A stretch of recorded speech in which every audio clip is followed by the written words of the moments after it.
Boys and girls, this is the Undisputed Era. Adam Cole, Kyle O'Reilly. Hello, Steve. Hello, Larson. It's me, Dexter Lumis, NXT Superstar. So here's my shout out to the Going In Raw podcast. Clever name.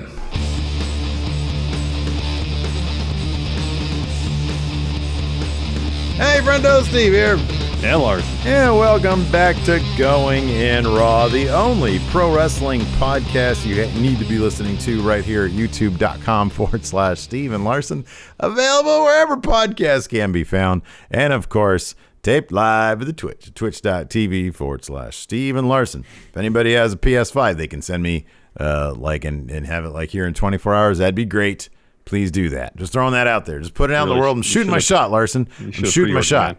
Should have pre-ordered. Shooting my shot. All right, good luck with that. You should have pre-ordered. I want to pre-order things. All right, so because like when you pre-order, it doesn't get there now. It, like shows up like what was it, like people the pre-orders like a month ago, 2 months ago, something like that. Yeah, that's the idea of the pre-order. I wanted it then. It wasn't available then. You fool. Talk about a fool. Johnny Gargano, lost his North American Championship to Evolve star Leon Ruff. Was Leon Ruff in Evolve? Yeah, but Evolve doesn't exist anymore. He's NXT star now. There's like a huge Evolve invasion happening right now. It's him and Anthony Green and then Kurt Stallion. Yeah. Kurt Stallion's on 205, I think. Oh yeah, that's right. So that's kind of crazy. We mentioned this before we started rolling here. Quite clearly the high point of the show was, in fact, the surprise North American title win from Leon Ruff. The first 15 minutes of it, yes. When John Gargano's... when his scheme to try to pick up an easy win by rigging his wheel went awry, and Damian Priest malingered in the audience to cause a bit of a distraction. And Leon Ruff got a really cool crucifix pin on John Gargano to win the North American Championship. That's pretty interesting. I mean, I'm assuming John's going to get his a rematch and get this title back, or do you think they're just going to say, "Hey, this is a new guy"? Sometimes promotions will do this. They'll just toss the title on somebody and say, "Hey, we have faith in this guy. Let's see if he can run with a bigger spotlight." Yeah, I've read a couple places, and again this morning from various outlets, that people really like Leon Ruff. People really want to work with him. Wow. So maybe they'll run with him as North American champ for a little bit. I don't know. I don't know. I mean, it was a shocking outcome. They really played up how what an underdog Leon Ruff was, what an upset his win was. At the same time, though, that's John.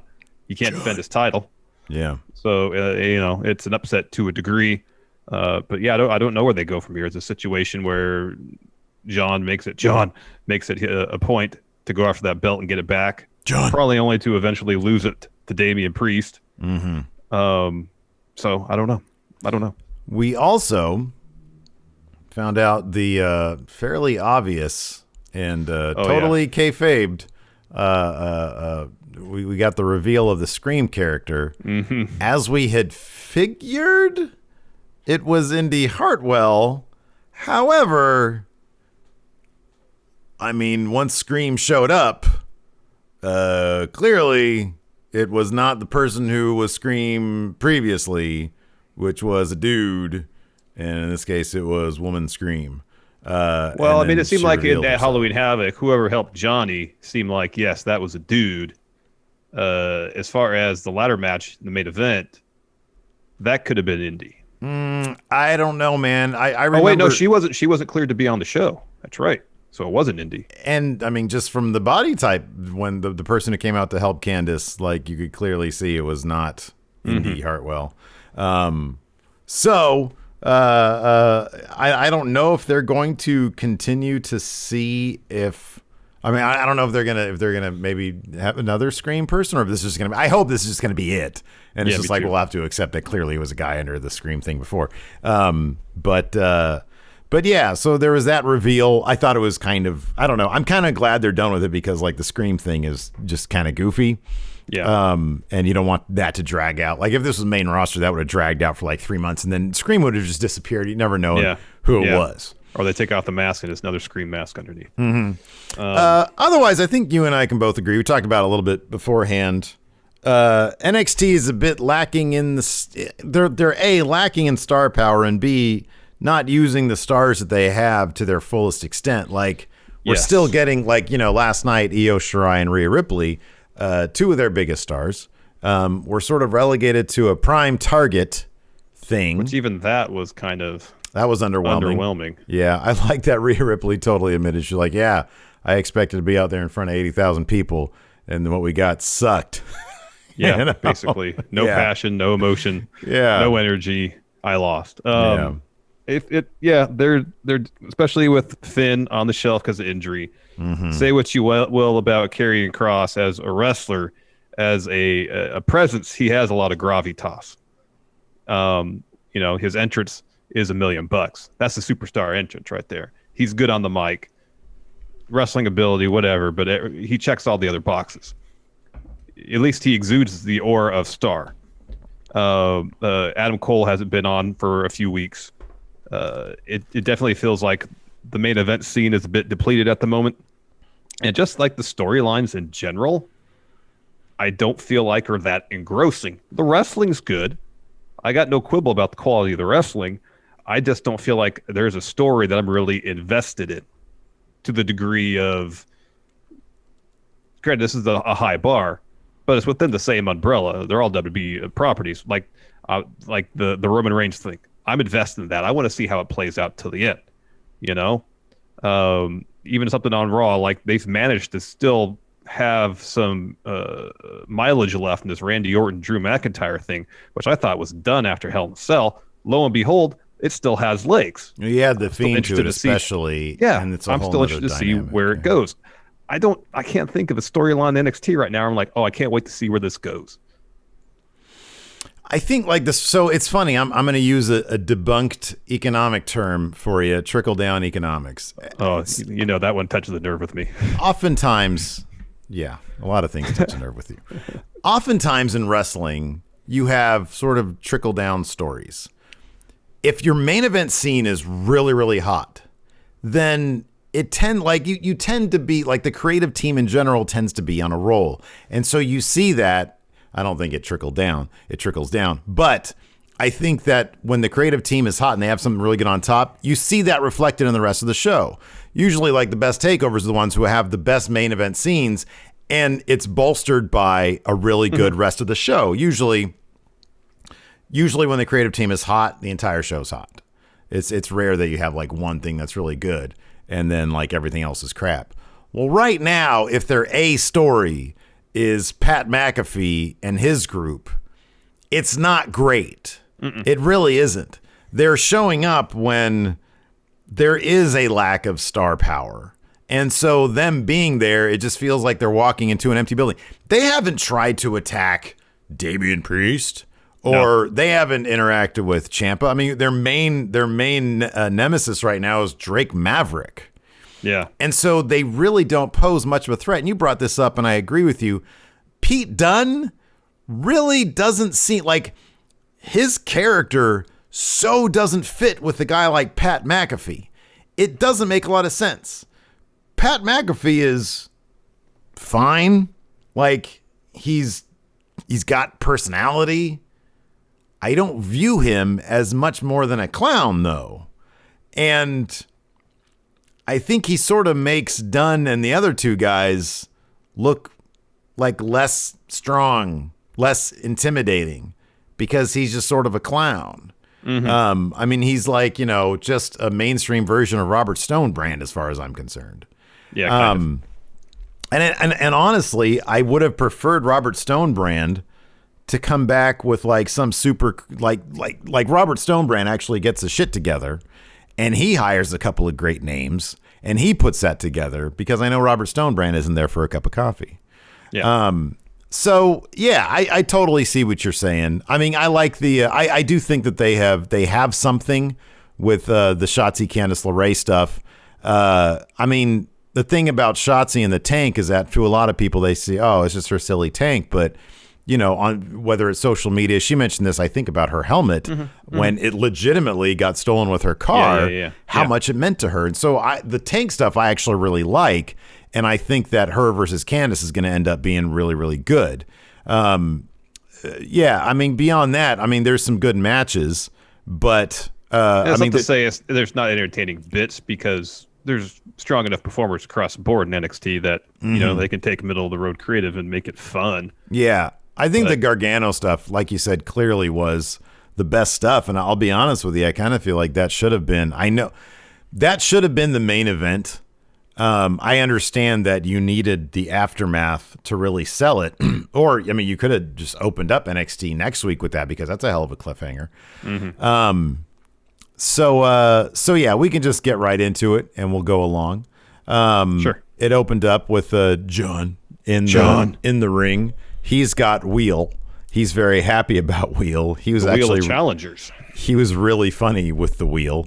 He was saying, you know, don't talk bad about Wheel. He's talked about having bad luck with his title defenses. He called it a curse, but with the help of Wheel, we're going to reverse the curse. With one spin, he'll show that where there's a wheel, there's a way. And then he spins the wheel, and the very rigged wheel, which had a written-in Leon Ruff, and he was surrounded by the names Damian Priest and Tommaso Ciampa, which are competitors that we all want to see. And it goes back and forth and back and forth. And clearly it's just meant to go on Leon Ruff, and he admits as such later. So that brings out Leon Ruff for his match. Of course, Leon Ruff sort of dazzles with his really, really insane athletics. But, you know, Johnny Gargano is Johnny Gargano. He's able to counter pretty easily. But then Damian Priest shows up in the crowd, distracting John. And then Leon shocks him with a crucifix pin in the win. And we have ourselves a new North American champion who I wonder if, I know it was a personality moment. There was a little bit of, obviously, you know, he's too thin at that point to carry the title around his waist because he puts his hands up and it falls to the ground. And then they later replicate that picture on social media with Triple H. Is pretty great. It's pretty funny. And so Damian Priest, you know, helps him put it on. Damian Priest is obviously pretty happy about it. And Leon sort of stumbles his way backstage. I hope they don't sort of turn him into a hapless comedy guy. I'd like to see what a new face can do with the North American title. Agreed. It's something different. It's something NXT hasn't done yet. But, you know, we'll see how long that really lasts. Something tells me it's going to land on Johnny Gargano again and get its way to Damian Priest. So after the match, we've got backstage. Regal is congratulating Leon Ruff. Damian Priest is back there. And it was so funny because Damian Priest, in his most shoot voice, which is a couple, I don't know, what would it be, octaves higher than... But still pretty deep.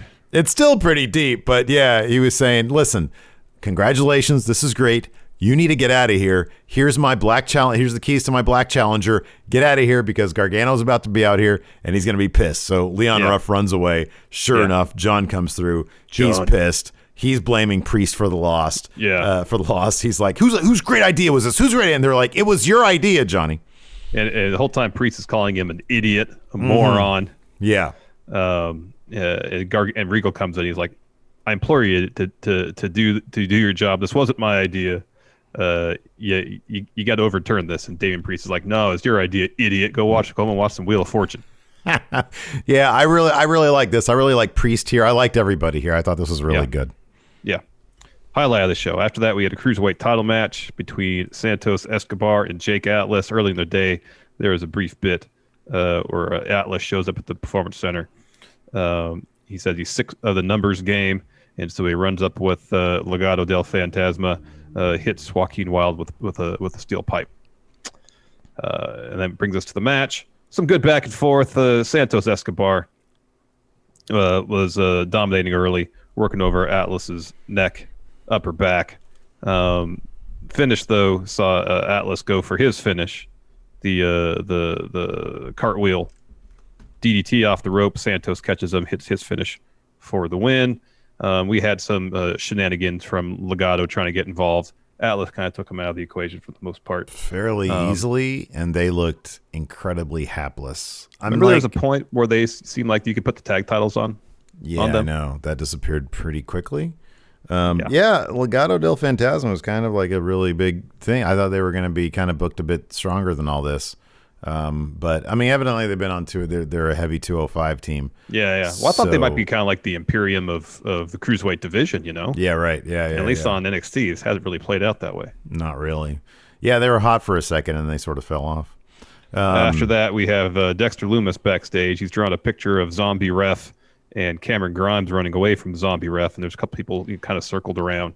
Pretty impressed by Dexter Lumis' obviously prestigious art skills. Yeah, man, he's pretty good. He's pretty really damn good cartoonist and doing caricatures. This is at least the second time though Dexter Lumis' story has revolved around one of his pieces of art. Won't be the last.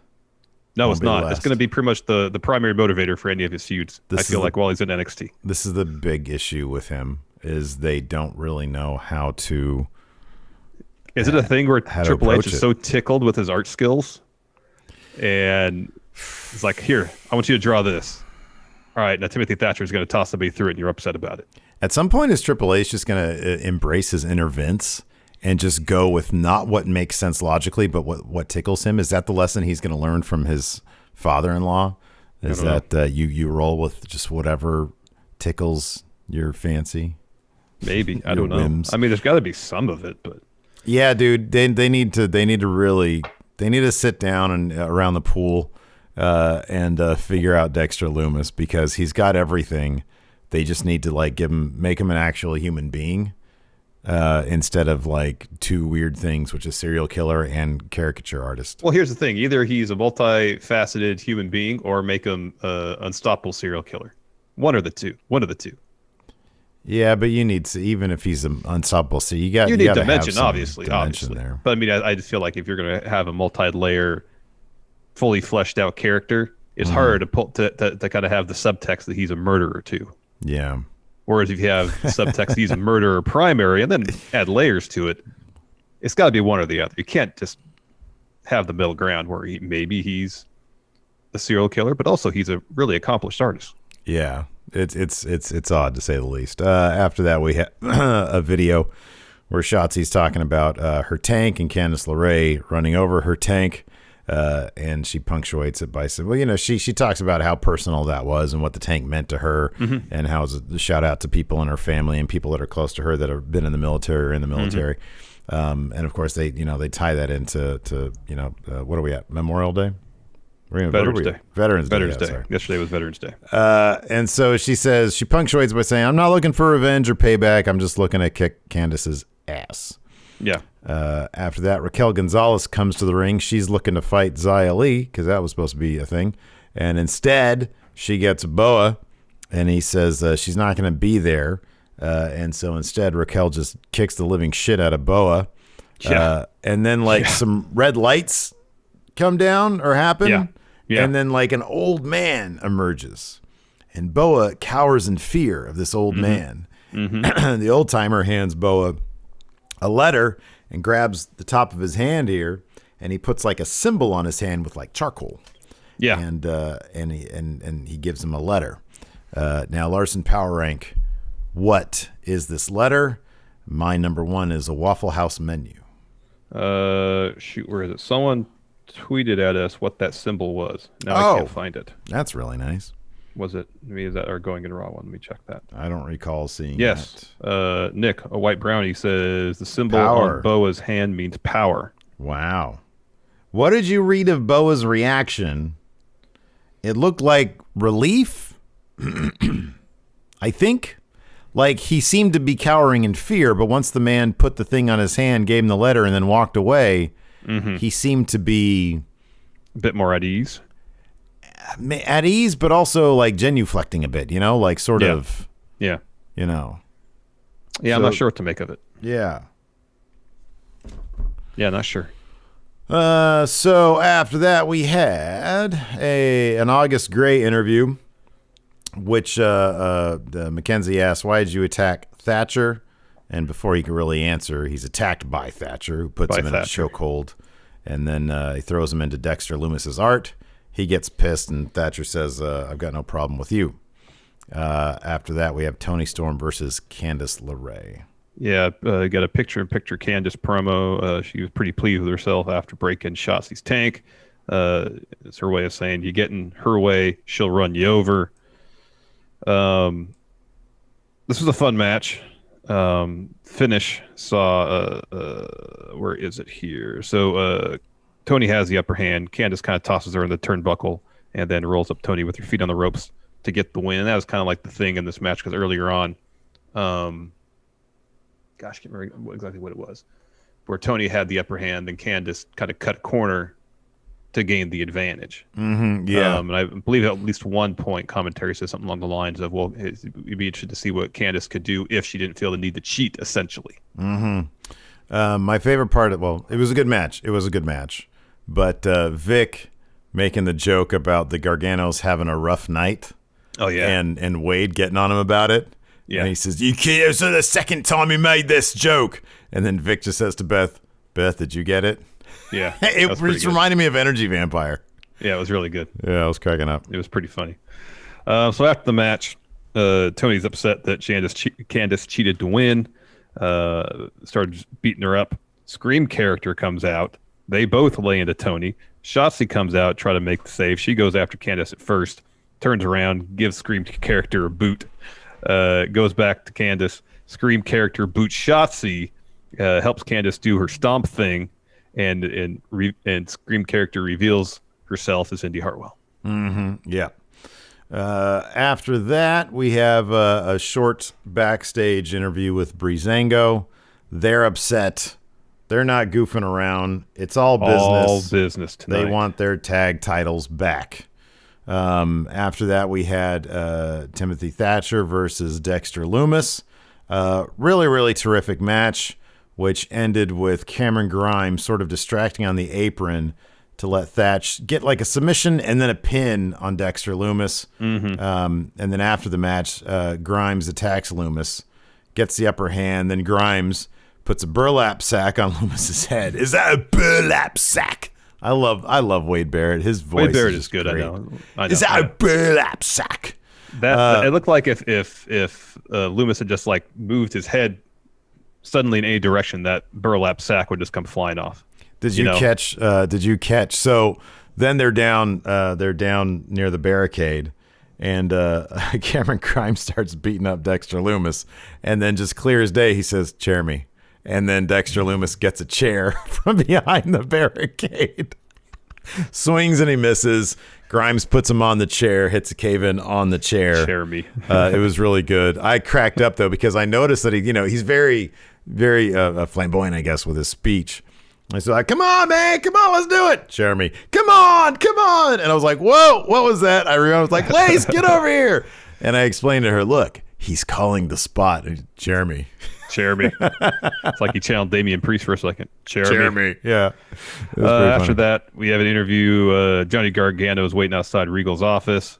Says he wants to talk to Regal calmly about what happened tonight. Regal steps out of the office, and then Gargano starts to make the case that the decision of the match tonight should be reversed. And Regal's like, there's no reason why. And that's when Gargano's like, yes, I fixed the wheel so it'd come up with Leon Ruff. It was a goof. It was a joke. I'm still a North American champ. And Regal's like, no, decision stands. Ruff's North American champion, and slams the door in Gargano's face. This was really good. Johnny Gargano is doing some really, really entertaining stuff. He's sort of good work. He's sort of carrying NXT right now. Kind of. So after that, one guy that is this Tommaso Ciampa promo. Man. One guy who's not carrying NXT, Tommaso Ciampa, again, a top name who could be doing a top level story right now. They ain't doing anything with him. Nothing. Maybe, dude, I don't know. Maybe next week Finn will come out and say, me jaw's busted, and just they'll have that night next week, Fatal 4-Way. No, they'll save that for December 2nd.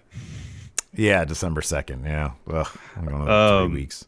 So it's him complaining about everybody in the locker room's a tough guy now, huh? But they don't get there by like earning it. They go and they complain and they get rewarded. Look, actions with no consequence. It's the least involving thing that like Tommaso Ciampa could possibly be doing. And he's got that weird superhero thing and it's got like metallic ink this week. This is like a John Cena promo from like 5 years ago.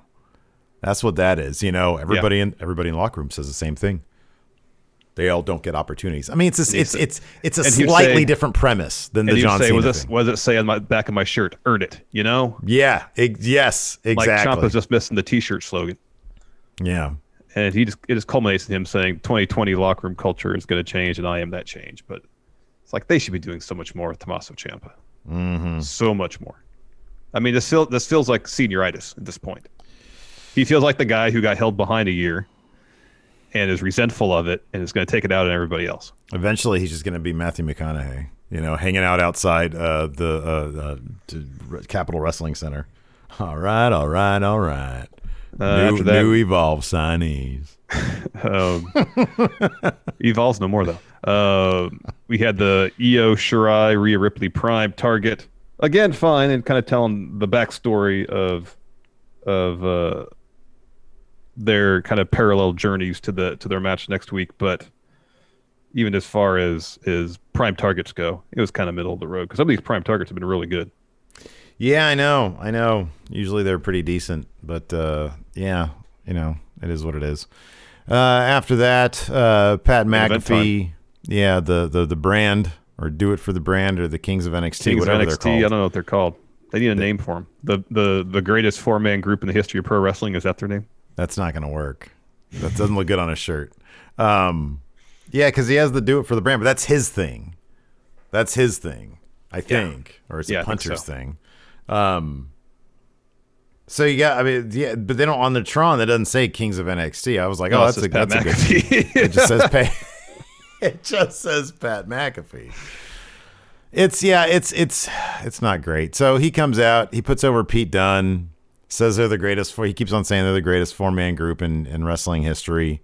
And I can't help but thinking this just doesn't seem, none of it fits right. None of it just makes any sense. So Cameron Grimes, they're out there about to get Breezango versus Lorcan and Burch, but in between the promo and then that match, we have a Cameron Grimes interview where he just says he covered Lumis's head so he doesn't have to see his dark, creepy eyes. So somebody in chat mentioned this a moment ago. Is this just going to be a blindfold match? Blindfold match. I hope so. If anybody in WWE should do a blindfold match, it's Cameron Grimes. He's great. Yeah. Yeah, dude, it's funny because, like, you know, we mentioned these names, Cameron Grimes, Tommaso Ciampa, you know, Damian Priest is there, and he's doing good stuff with Gargano. Mm-hmm. Even Thatcher. Like, why is Thatcher mixing up with an Evolve guy? Yeah, no. Like, he shouldn't be putting over, or he's not going to, I mean, he's going to come out of this on top so that he can have a takeover match and lose against somebody better or somebody, a bigger name, but, like, he should be mixing up with, like, Ciampa right now. That's a feud I'd like to see. I know. Two grumpy old over men. Something meaty, though. Over something meaty. Yeah, you know? right. Yeah, something good. You know. Also, Finn Balor. How great would it be? How great would it be? And I don't know if you'd consider this meaty at all. How great would it be if he has 3 of those Thatch Can live sessions, and then in the next one he calls for his latest, you know, victim or student or whatever you want to call it, and Ciampa comes out. Like, Ciampa is like the guy who's like the guy who should be teaching this stuff. Well, here's the thing. This is one thing that he said during his promo. Like, he trained with Killer Kowalski and Harley Race, and they were the toughest guys in the room. And here's the thing. They never took liberties with anybody. You just knew it. It, like, writes itself. Man, dude, maybe you figured it out. Maybe that's where this is going. Maybe. But then everything else about how, you know, the culture in the locker room, blah, blah, blah. Like, Timothy Thatcher's been around for a long time. He's been around for a long time, and he's not like some young kid. And he's out there showing that he's a tough guy. Yeah, he's not some young kid coming in there and running his mouth and expecting to get everything they want, you know? Like, I feel like Austin, like it's going to be Austin Theory and Ciampa, you know? Yeah, I don't want to see that. Nobody wants to see that. I don't want to see that. I don't want to see that. I don't want to see that. Anyways, Finn Balor, he's going to be there next week. This match was fun. It was pretty chaotic to start. Bunch of brawling ringside. Breezango gets the early advantage. That is until Lorcan lays out Fandango on the floor. Breeze super kicks him, tosses Burch into Pat McAfee on commentary, and the ref just trying his best to hold back Pete Dunne from getting involved. That's one thing I do like about Pete Dunne now. He's just waiting for a reason to snap on anybody. Mm-hmm. Yeah. And when Pete Dunne gets violent, he's great. Yeah. And so Breezango seemingly has the upper hand. I think it's Oni. You don't really see who grabs Breeze's ankle. You just see someone grab his ankle, so I'm assuming it's Oni. Distracts him. This allows Burch to get the upper hand. Eventually, Fandango gets a hot tag. He goes up top, and then Oni crotches him on the top turnbuckle. They're brawling up there. Fandango looks to do a sunset flip powerbomb. Pat McAfee distracts the ref, and while he's doing that, Drake Maverick runs out, hits Oni Lorcan with an enziguri, takes out Pat with a cannonball off the apron. This allows Fandango to hit the top rope leg drop. Oni kicks out, though. So Pete Dunne runs around, lays out Drake Maverick. He picks up Pat McAfee and throws him in the ring. Yeah. And so the ref comes over to deal with that. Meanwhile, Pete Dunne decks Tyler Breeze, knocking him off the apron. Burch tags himself in, headbutts Fandango. Oni and Burch hit their finish for the win, and then Pat McAfee's crew proceed just to destroy everybody. Mm-hmm. Yeah. Drake Maverick comes out and attacks during the celebration. Then Breezango attacks, but they can't handle these guys. I thought, and I forgot that Killian Dane probably has like brain damage at this point, so he wasn't going to come out to make the save. Yeah, he wasn't medically cleared because he got a car door slammed on his head. Yeah, you would have thought that maybe he wouldn't have come out like a giant bandage with like a bunch of blood stain. That's true. Yeah, because it's Killian Dane. Like who's gonna If this were Steve W, that definitely would have happened. Oh yeah, for sure. And then he would have had like a proper lobotomy. So anyways, there's your NXT. I have a thread up here on the Patreon. You want to open some mail first? Oh, yes. Thank you. Thank you for reminding me. So I'm going to go over here to the mail station. I'll be right back, Larson. All right, go to the mail station. Why don't you? Hello. I'd like to pick up my mail, please. Here's your mail, sir. Thank you. You're welcome. I have 2 parcels for you today. I need to get like somebody in here to do the camera. Oh, let's all go to the mail station, boys and girls. Let's all go to the mailbox. So this one is to you and me. Cool. But it's from the WWE Shop Marketplace. I'm assuming it's the one from Dylan. I'm assuming that. Hopefully Dylan is around somewhere. Alex C says, you got 2 parcels and 300,000 late votes here. They all came to us.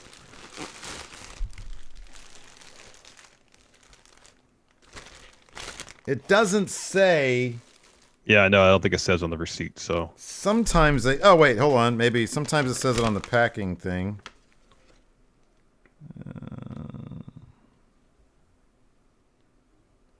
This is the one that's been in your car forever, right? It's been in there for both of these. Have been in there for since last week or whatever. All right, but yeah, I mean this should be Dylan. This is rad. This is awesome. I'm really excited about this. What is it? Let's see here. Yeah, you now have yourself a Damian Priest T-shirt. Oh, cool. Archer of Infamy, and I've got my Dexter Lumis shirt. Oh, there you go. Thank you very much. Incredible. We're assuming this is from Dylan. Yes, I think. I'm assuming so. If it's somebody else, please let us know, and then Dylan's got to figure out what happened and stuff. And then we also have one from Eric V, who we've seen a lot of in the chat these days. Yeah. This is sort of a big one, so bear with me a moment. While you do that, we got a sub from Always Bitching. Thank you very much. Thank you very much. Holy crap. What? Oh, is that another belt? Look at that. We got the old tag team title from WWE. Oh, that's cool. Look at that. That's such a great looking title. Cool. That's awesome. Thank you very much, Eric. There's a letter here. Oh, okay. Stephen Larson, thanks, friendos. To my virtual tag team partner, getting through COVID. Cheers, Eric V. Thank you very much, Thank you so much, man. Thank you. That thank you. Super cool, man. Very cool. C said, is it a PS5? No, but this is awesome. This is great. We'll have to figure out some reason to put this on the line now. Yes. You Want to answer some questions now? Yeah. Because I want to be like Ultimo Dragon. Have all the belts. All the titles. Just like have 14 titles. Up like this, yeah. That's tight. Shane's birthday tweet has a question here. The same way Raw and SmackDown guys can go to NXT to get a fresh start, NXT guys should be doing the same thing and go to SmackDown and Raw. Whenever they try to do a fresh start with someone from NXT, they always bungle it, I feel like.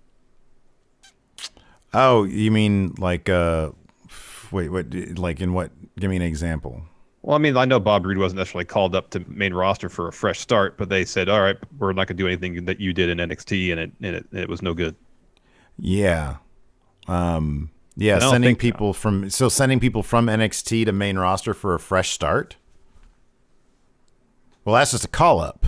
Mm-hmm. That's just a call up. And I feel like that's a call up and just not doing what they did in NXT. Those can go. Oh, yeah. If you're talking about a clean slate, are there any other, like, what's the other closest example to a person who went? Well, like the Ascension got called up and they did that whole gimmick where they were just talk trash about older tag teams. I don't believe that's what they were doing at NXT. Well, okay, here's the thing, though, about the Ascension is that it actually kind of fit because their competition in NXT was awful. Mm-hmm. So it actually kind of makes sense that they would come with a huge head, with like a big ego, talk all sorts of shit, and then eat shit. You know what I mean? Like, and then just be terrible. It does. It actually kind of seemed like it was a through line, but I know what you mean. It doesn't fit with what. Yeah. Well, it doesn't also fit if the goal is establishing new talent. You know. Sure. Yeah. Absolutely. It's just it was an unintended through line for the Ascension, I think. Yeah. What's another? Who's like another? Well, Elias wasn't really a clean slate. No, he was pretty much doing the same thing he was in NXT. I'm trying to think of somebody who went up to main roster. Well, I mean, the Retribution. Drew McIntyre. He was top babyface in NXT, got called up, and he was monster heel. He was like heater, bad guy heater. Yeah. Yeah, that's a good one. I mean, they reference him being NXT champion, but you're right. Like, his personality had changed. Yeah, it was completely different. Oh, ratings are in, Larson. Oh, what do we got? AEW 764,000, 17th in the demo. Wow, NXT 2 million, first in the demo. That's insane. NXT 632, 56 in the demo. Oof. Yeah. Alex C says the Brand Kings feel like Fortune levels of zero chemistry. There's zero. Like, it even feels like Lorcan and Burch don't have chemistry anymore. I know, because what they had was very natural. You know, it may not have been much in terms of like mic skills because they never talked. But now, like literally at the end, Oni Lorcan was just repeating everything that Pat McAfee was saying. Yeah. Moses Supposes, who would you like to see take the tag titles off Oni and Burch? The Rascals, if they end up signing with NXT. Everrise. Oh, there you go. Rich. It'll probably be Drake Maverick and Killian Dane though. Yeah. Rich asks what personal items of Candice's should Shotzi destroy? Candice really hasn't shown. Well, I mean, she should get like a real tank and crush the Hummer. There you go. The Humvee. Shotzi had that one real tank in that one promo she did shortly after her debut. Yeah. Shane's birthday tweet. What other gimmick matches do you think Grimes could pull off? Oh, like anything. Trying to think of like some of the goofier gimmick matches out there. I mean, blindfold match is pretty much top goofy gimmick match. It really is. Yeah. I mean, what they need to do is what's the one with the leather strap? You're tied to the guy with the leather strap. Oh, like a strap match. A strap match. Yeah. Christian Womble, will NXT actually do anything with Leon Ruff and Austin Gray? I mean, they put the North American title on Leon Ruff. Yeah. He says, between them and Indy Hartwell and Shotzi, it seems like NXT is going towards talent that are less established, and I think that's a good thing. Is this sustainable? So there's, I mean, on one hand, the developmental aspect of NXT is really showing right now because of a lack of top talent. Usually, if you blend the two, it's sort of seamless. Like, it's like, okay, well, you have the big players, but then you can also develop people along the way. I don't know, man. I had heard rumors for like a while and I forget if they were from more reputable sources or not. I thought Fightful had something a while ago about the potential of NXT doing a network-specific show that would focus on like Evolve, alumni from Evolve and other people that they're bringing in. So it'd be like NXT's NXT. And I don't know if that's in the plans or not, but I wonder if they're sort of doing this to have names to take over there, like established names to take over there for that, if they do that. It could be. I'm just trying to do something. The Pat McAfee reminds me of Shane on SmackDown, and Pete Dunne is Drew McIntyre. That's comparable in a lot of ways. Yeah.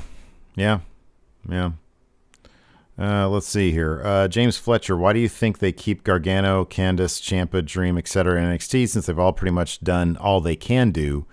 I expected them to be on main months ago. So I disagree with Gargano and Candice. I think they're still fresh. I think they're like at their peak right now, to be honest with you. Dream, I don't know. I have no idea. You can take some guesses based on what people, including Triple H, have said about him. So Dream, you can kind of figure maybe why. He wasn't even on NXT this week. I don't know when we're going to see him again. Ciampa's a guy who I think has, I don't know why they don't have a story for him. Maybe the injury situation to the top threw everything out of whack for him, and they're just sort of trying to keep him on screens while they figure out what to do.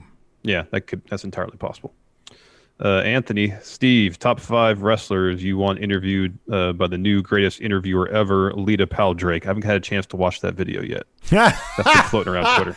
So it's I have no idea if this is where he got the inspiration for it, but imagine Between Two Ferns. Yeah.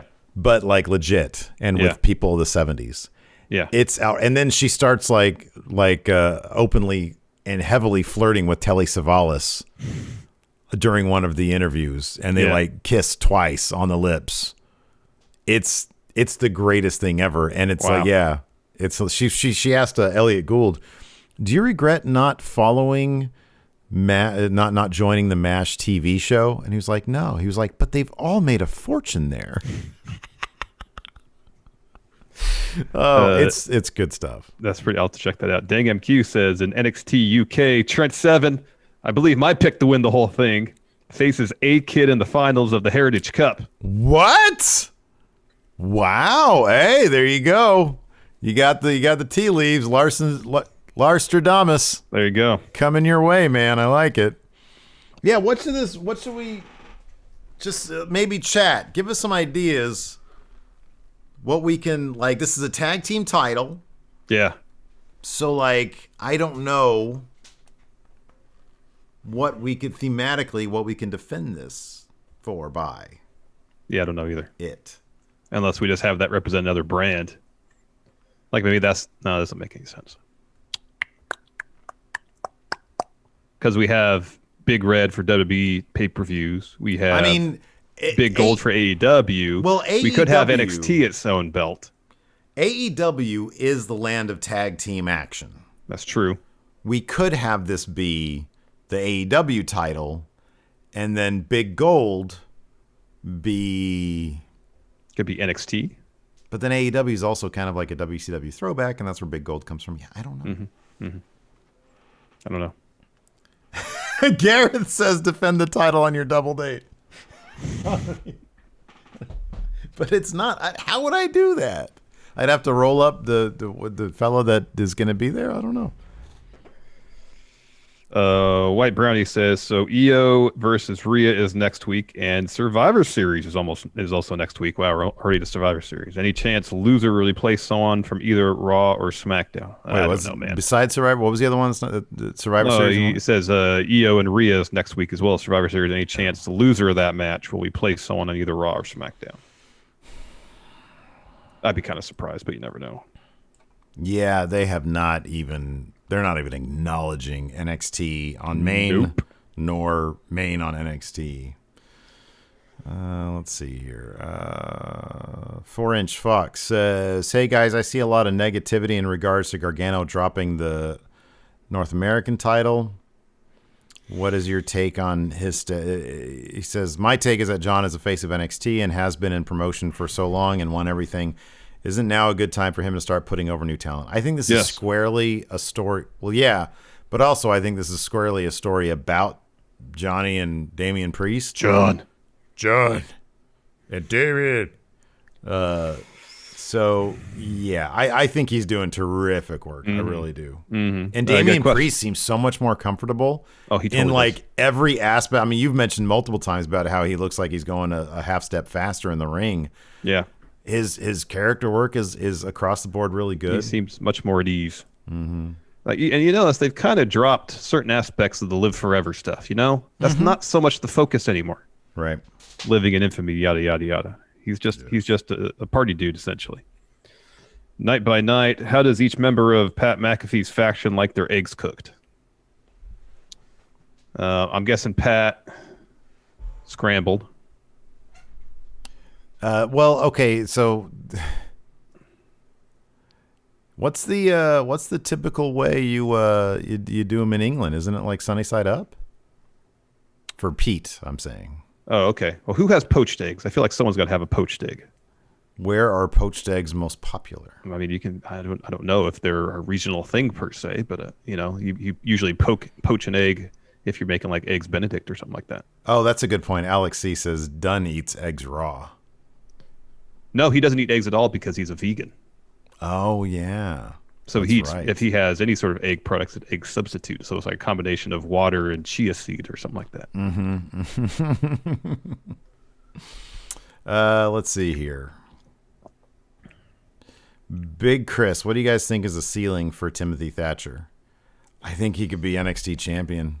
I do. I don't know if that's going to happen. I think his ceiling probably is North American champion, but I think he'd be terrific. My only hesitation with Thatcher is that when he gets to main roster, it's going to go one of two ways. He's either going to be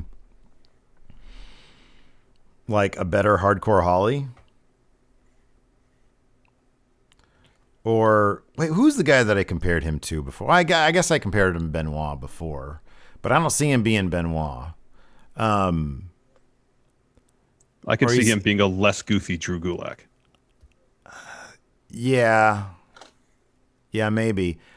Or I could see him being eventually placed as the unwitting participant in a comedy gimmick. Yeah. Like in a tag team. And so Drew Gulak kind of. He's going to be 24/7 champion. Boy, that'd be a mistake. He's good. He's so good. Alex C says, should Damian Priest do the shit stirring more often? He was hilarious last night. Yes, he should. Yeah, absolutely. Definitely. I thought he was really funny. Definitely should. Definitely should do that. Gareth asks, short sleeve turtlenecks, yay or nay? Short sleeve turtlenecks? Yeah. I kind of feel like, personally speaking, the only time I'd probably wear a turtleneck is if I was like a professional football player and I was playing in like -20 temperatures and I needed something to keep my neck warm. Yeah. Like on a casual level, I don't find turtlenecks comfortable. Unless I was parodying it'd be a something. nay for me. Unless I was making fun of something like parodying something. Yeah. Then no. And especially on a short sleeve turtleneck? I didn't know those existed. Was someone wearing one last night? I've seen them on women before. On women, they look stylish. Oh, I think Pat, he didn't have a turtleneck. I think he had a mask that he pulled down. That's what it looked he had like a mask. He just had pulled down around his neck.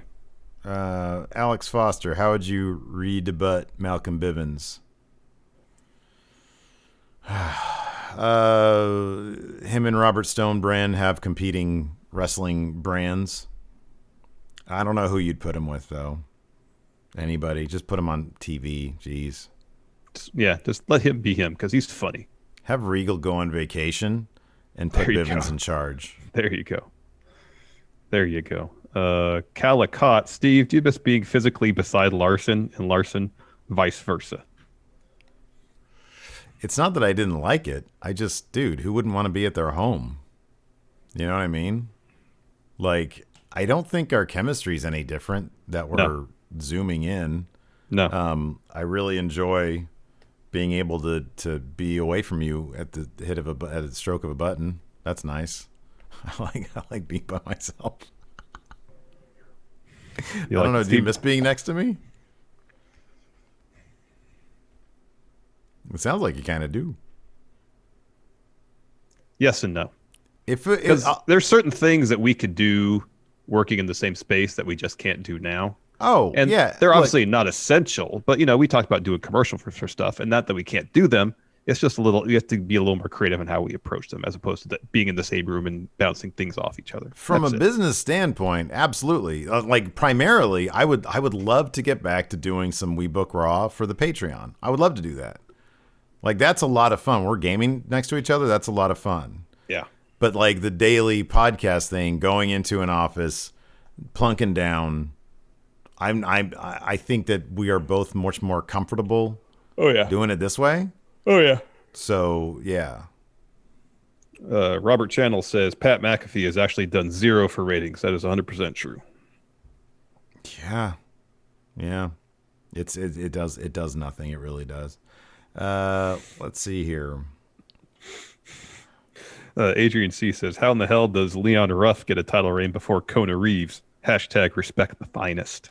Yeah, I wonder whatever happened to Kona Reeves. I mean, I know he's in the crowd most of the time. Yeah, I don't know. Thank you, Folsom Joe, for the bits. Anthony F said, how long has it been now? Yeah, it was like March.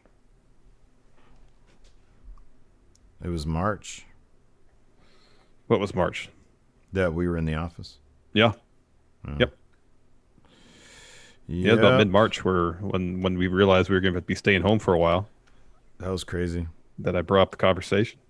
No, I do. I really enjoyed like the gaming stuff in person. Mm-hmm. It's kind of like I'd like to try some NBA in person. I think that'd be fun. Mm-hmm. And see if I can blame my problems exclusively on the online nature of things. Oh, or if my dominance continues. I'd like to know. I'd like to know. Yes. I think there are a lot more things we could do. I think, yeah. Rejected Gamer Sam asks, how's that download festival NXT T I sent you holding up, Steve? I've seen you wear that a few times. The NXT download one fest from the download festival with the dog on it, right? Yeah. I don't know where it is right now. I know where it is. My closet is a disaster. An absolute disaster right now. I really need to get it fixed. Not fixed. I need to do my laundry. Running a sloppy shop over there, aren't you, Steve? I'm running a sloppy shop. Yeah, totally. It drives Lacey insane. Vermilion 47. Did you guys see the Undertaker cosplay photo shoots with various WWE wrestlers? Jeff Hardy and Nakamura as Taker look great. Shinsuke looks amazing, and it made me think, man, how great would it be if they put Bray Wyatt in charge of rebranding Shinsuke? I know. Rebrand him, but in a really cool way. Older Jeff Hardy looked legit in the old school Undertaker gear. Mm-hmm. Legit. Mm-hmm. White Brownie here in chat says Steve misses stealing Larson's food. I never stole his food. That was one thing we never did. We always respected each other's food. If there was something in there that we may have wanted because we had forgot something running short, we always asked. Yeah, hey, do you mind if I take this? Always. Yeah, we're actually a very boring office couple. There were never any fights, or it was always very respectful. Yes. Roommates when we were 19 and 20 years old. No respect. Not so much. But now that we're in our 40s. My idea of respect was just not taking the last little piece. Like, I wasn't going to take the last of it. And even if the little morsel was that large, I did take the last of it. All right. Thanks, everybody. I appreciate you being here. Till next time. We'll talk to you later. I don't want to, that still pisses me off. Goodbye, everybody. Be a part of the best pro wrestling podcast today at patreon.com/Steven Larson. Enjoy tons of bonus videos, including patron-only live shows, gameplay, and vintage 10 for the wins, access to podcast question threads, the Friendo Care Package, and so much more. Support Going In Raw today at patreon.com/Steven Larson.